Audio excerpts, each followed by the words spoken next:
The government shutdown means no data for the markets or the Fed. There have been more private sector reports, but is it enough to fill the void? Our senior economics reporter, Steve Leisman, joins us now with the answer. Hey, Steve. Hey, Mike. Yeah, investors and officials, they've been turning to private sector data to fill the void from the government shutdown. Some of you are suggesting we can get rid of the government data entirely, but has anyone out there really invented a better mousetrap? There are some difficulties or troubles with private sector data. Some, in fact, are benchmarked to the government, and private payroll services, the source of a lot of this data, it can be self-selecting for growing companies and need to be adjusted because of it.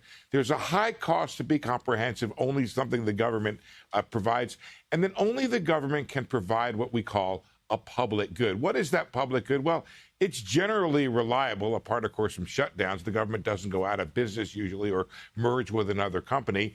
Everybody gets the data at the same time. Government can use private sector data, but officials are wary of it for the two reasons above. Imagine, for example, the government incorporating data from XYZ payroll company into the official data, but that company goes out of business. The government loses a key source of data. Here's new Fed Governor Stephen Miron talking yesterday about these limitations.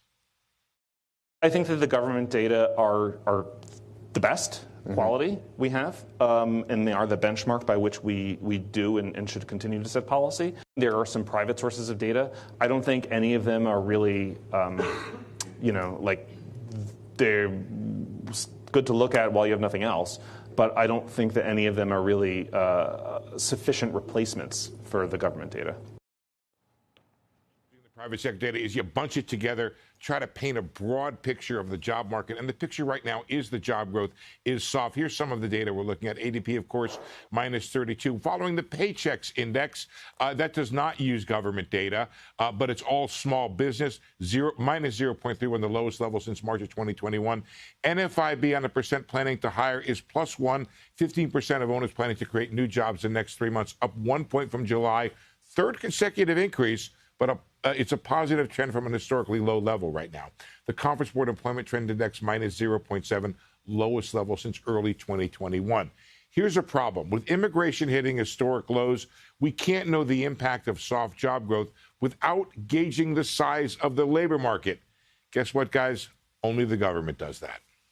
Mike? Right, Steve. A couple observations. One is so many of the private economic data sources have been built with the intention of trying to approximate the data releases from the government, right? They're kind of either a preview or some kind of a way to anticipate or give color around it. We spoke to the folks at Carlisle yesterday. They have their own jobs estimate for September, which was like 17,000 net new jobs, and then some GDP stuff. But they built those models to essentially try and anticipate what the government would produce.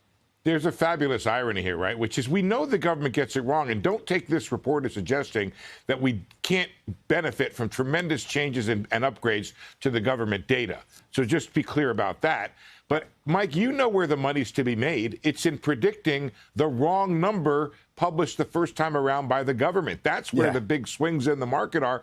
So if you can figure out or project the error, that's where you make the money, that you're going to be higher or lower. And Mike, it's interesting to sort of do the thought experiment. And I have been talking to one company that they're data scientists, and they're constantly getting data.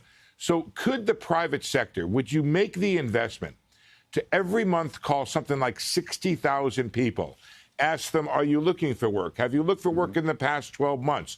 Are you working part-time for economic reasons? And the whole survey that's done, I don't think that's replaceable. Perhaps some of it can be used and made more efficient using some of the new data science techniques that are out there. But at the end of the day, even if you started that business up, the government would probably come back to work and undermine you. Yeah, for sure. And, of course, the government data, they give it away for people to kind of do with it what they will and analyze it and crunch it. Right. And one more thing, let me say, Mike, which is that I want to make sure that we say, we thank these private companies that have come forward to fill this void and do it. ADP certainly is coming very close to providing a public good. They release it at the same time, and they're very careful about that. But that doesn't mean that really you can rely on the private sector to provide an important public good.